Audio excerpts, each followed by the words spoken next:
참으로 긴박했던 일주일이었습니다. 지난 12일 인천공항 입국장. 많은 이들의 기다림 속에 마침내 그들이 돌아왔습니다.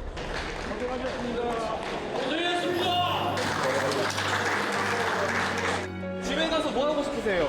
밥 먹어야지 따뜻한 밥. 한국 오시니까 어떠세요? 아, 좋습니다. 집에 가서 뭐 하고 싶으세요? 샤워부터 미국 애틀란타 공항에서 전세기를 타고 날아온 316명의 한국인. 곳곳에서 환호와 울음소리가 뒤섞여 터져 나옵니다. 왔어, 엄마 너무 감사해요. 온 국민이 노심초사 귀국을 기다린 이들은 조지아주 한국 공장에서 불법 체류자 단속을 벌여 우리 국민 수백 명이 미국에서 체포되는 일이 발생했습니다. 얼마 전 미국 이민 당국에 의해 강제 구금됐다 풀려난 배터리 공장 근로자들이었습니다. 대체 이들에게는 무슨 일이 있었던 걸까? 당시 현장에 있었다는 두 사람을 만났습니다. 9월 4일 목요일날 출근을 했어요. 한 1시간 정도 일을 하고 쉬는 시간을 갖는 찰나에 헬기가 이쪽으로 계속 왔다 갔다 순찰을 돌고 군용 환비 이제 차량들이 이제 계속 순찰을 돌더라고요. 그날은 어쩐지 분위기가 싸했답니다. 헬기 2대가 공장을 맴돌더니 장갑차가 들어오고 현장이 통제되기 시작했다는데요. 1시간 정도 지났죠. 그때 군인 애들이 총을 들이밀면서 종이 상자를 발로 차고 너네 여기 있는 거 다 알고 있었어 나와 이러고 아니 그냥 쑥대밭을 만들어 놓은 거. 아무래도 배터리 공장이다 보니까 방진복을 해가지고 들어가지 말아야 되는 곳까지 그냥 먼지 읊고 그냥 들어가 버려요. Our Homeland Security, we have a search warrant for the whole site. We need construction to cease immediately. We need all work to end on the site right now. 공장을 급습한 약 500명의 무장 요원들. 방금까지 옆에서 일하던 동료들이 실시간으로 끌려 나갔고 재현 씨와 수혁 씨도 예외는 아니었습니다. 수가 손목에도 차고 발목에도 차고 허리에다가 또 쇠사슬을 연결해서 최대한 못 움직이게 조이더라고요. 저희가 뭐 반항을 한다거나 빠진다거나 할 수 있는 상황 자체가 안 됐어요. 쇠사슬로 결박당한 채 버스에 실린 300여 명의 한국인 근로자들. 이들은 폭스턴에 위치한 이민자 수용소로 보내졌습니다. 미국에서도 열악한 시설로 꼽히는 곳이었는데요. 죄수 번호를 받고 구금 시설로 들어가야 했던 수혁 씨. 우리를 수감시키려고 7년 만에 개방을 했대요. 정비도 안 된 상태겠죠. 녹물이 막 나와요. 검은색으로 나오고 창문 자체가 없고 침대 매트나 이런 곳에 이제 곰팡이가 많이 있었고 변기 4배 거기다가 한두 개 맡겼어. 2개 가고 나머지 80명이 써야 돼. 싸움 난다니까. 창문 하나 없는 비좁은 방에서 곰팡이와 먼지를 뒤집어 쓴 채 꼼짝없이 갇혀 있어야만 했답니다. 그 중에 한 분이 간질 쓰셨던 분이 계셨어요. 본인의 가방에 약이 있으니까 혹시 받을 수 있냐 했는데 그게 거절당하고 간질이 발생하셔가지고 잠깐 쓰러졌다가 이제 얘네 메디컬 통해서 이제 다시 또 들어가셨거든요. 너무 환경이 열악하고 비참하고 와 여기는 하루도 있을 수 없다. 빨리 가고 싶다. 그러니까 저희는 범죄자가 아니고 일을 하러 오는 근로자예요. 왜 이런 일이 벌어졌는지 저는 이해가 안 가요. 하루아침에 미국 땅에서 범죄자 신세가 돼버린 한국인 근로자들. 조지아주에서 벌어진 사상 초유의 한국인 구금 사태는 트럼프 대통령에게도 전해졌습니다. I would say that they were illegal aliens and ICE was just doing its job. 미국 국토안보부 소속의 이민세관 단속국 ICE는 불법 이민자들을 단속하고 법을 집행하는 기관으로 약 2만 명의 전문 요원을 보유하고 있는데요. 때문에 이들이 조지아주 배터리 공장을 급습해 여행 비자를 통해 들어온 불법 체류자들을 대거 체포한 이번 사태가 그리 놀랄 일은 아니라는 반응이었습니다. 그런데 이번 단속을 도무지 이해할 수 없다는 한국인 근로자가 있었습니다. 비원 갖고 있던 사람들은 자기 비원 있는 거 보여주고 간단한 질문 같은 거 몇 개만 받고 다시 업무로 되돌아가겠지 이렇게만 생각을 하고 있었어요. 비원으로 갔으면 네. 구금될 거라고는 생각 못 하셨겠네요. 그때가 제일 당황스러웠죠 사실. 이게 수갑은 진짜 죄인한테 채우는 거잖아요. 내가 이거를 왜 차야 되지? 그때부터 이제 이거 뭔가 좀 잘못 돌아가고 있다. 여행 비자가 아닌 비즈니스 비자를 발급받은 이들까지 모두 구금됐던 겁니다. 현지의 한인 변호사 역시 의아하긴 마찬가지라고 말합니다. 최소한 제가 비자를 도와드렸던 분들, 그리고 그중에서 지금처럼 구금이 되셨던 분들에 대해서는 합법적인 규정에 근거해서 비자도 받으셨고, 그리고 딱 그 규정 안에서 해당하는 것만을 하시다가 이번에 체포가 되셨고요. 주디셜 워런트가 있기는 했는데 4명에 대한 불체자가 거기서 일을 한다라고 하는 거를 입수를 해서 거기에 대한 영장이 발행된 걸로 확인을 했고요. 이들의 단속 대상은 히스패닉계 불법 체류자 4명에 불과했답니다. 애초에 한국인은 명단에도 없었는데요. 그런데 단속 과정에서 한국인 근로자 300여 명이 수갑을 차는 이례적인 일이 벌어진 겁니다. 미 역사상 단일 장소에서 벌어진 최대 규모의 단속, 사상 초유의 사태에 우리 정부도 발빠르게 대처해 나섰습니다. 갑작스러운 일에 많이 놀라셨을 텐데 깊은 위로 말씀을 드립니다. 국민 안전의 최종 책임자인 대통령으로서 큰 책임감을 느낍니다. 정부 부처와 경제단체, 기업까지 모두가 노력한 끝에 드디어 우리 국민들의 귀국길이 열렸습니다.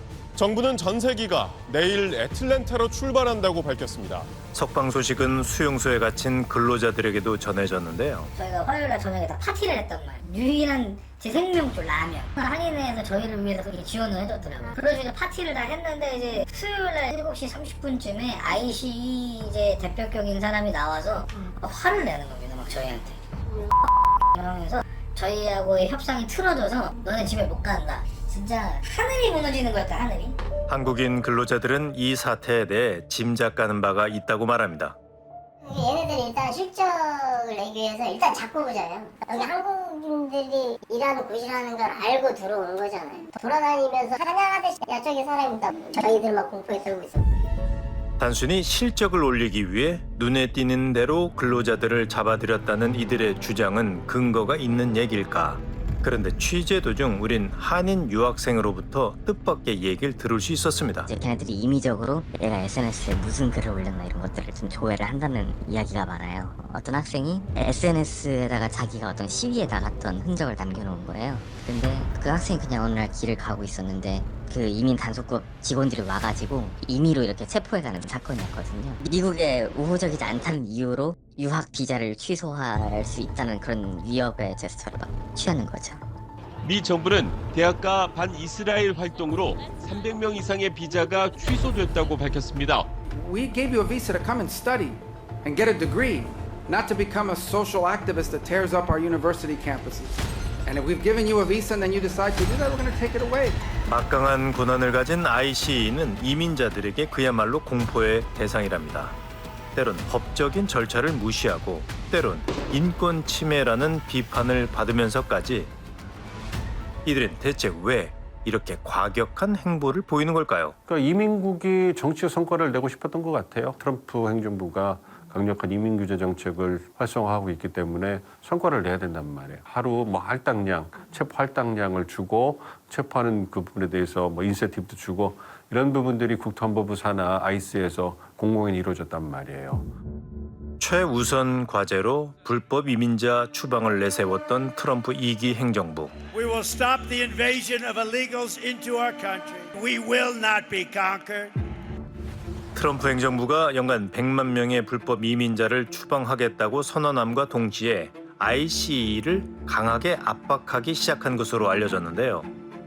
지난 5월에는 ICE에 하루 3천 명의 불법 이민자 체포를 지시하기도 했답니다. 이러한 실적 압박이 ICE의 무리한 단속의 이유였을까?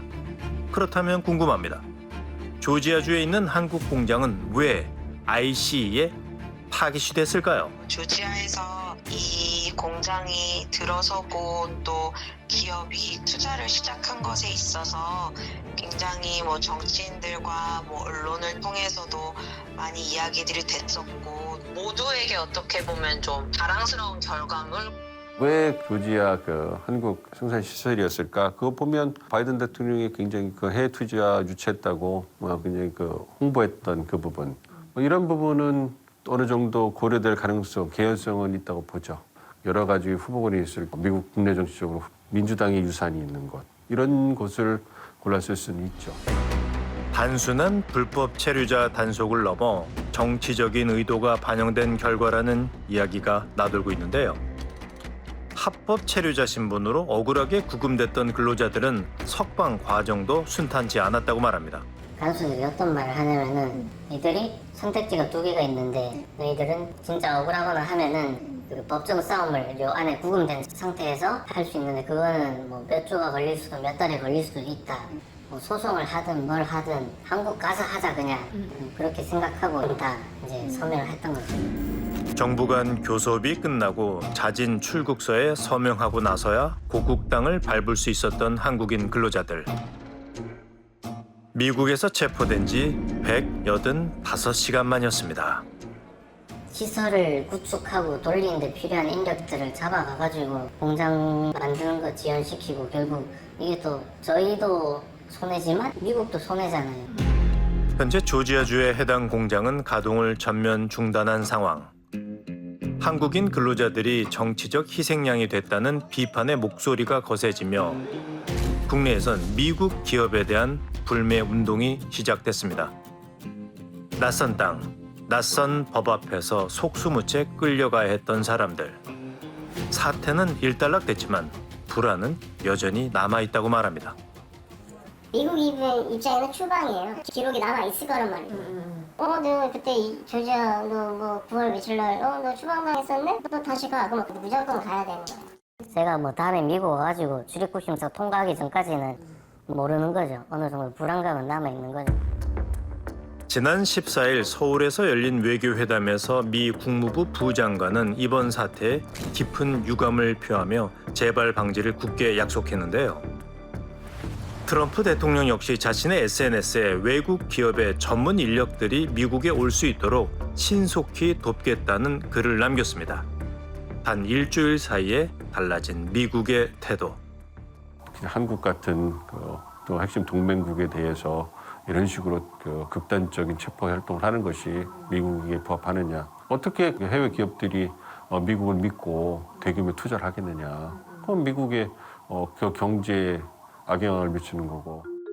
다신 똑같은 상황이 반복되지 않도록 양측은 어떤 노력을 해야 할까?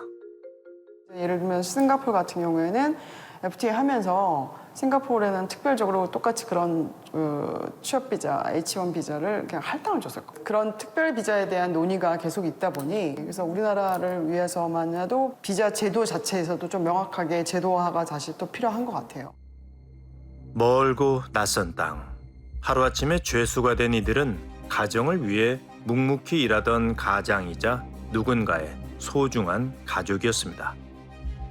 더 이상 낯선 땅에서 우리 국민의 삶이 무너지지 않도록 또 오랜 세월 쌓아온 서로 간의 신뢰가 무너지지 않도록 무엇을 바꾸고 어디부터 다시 시작해야 할까요? 이제 서로 함께 고민할 때입니다.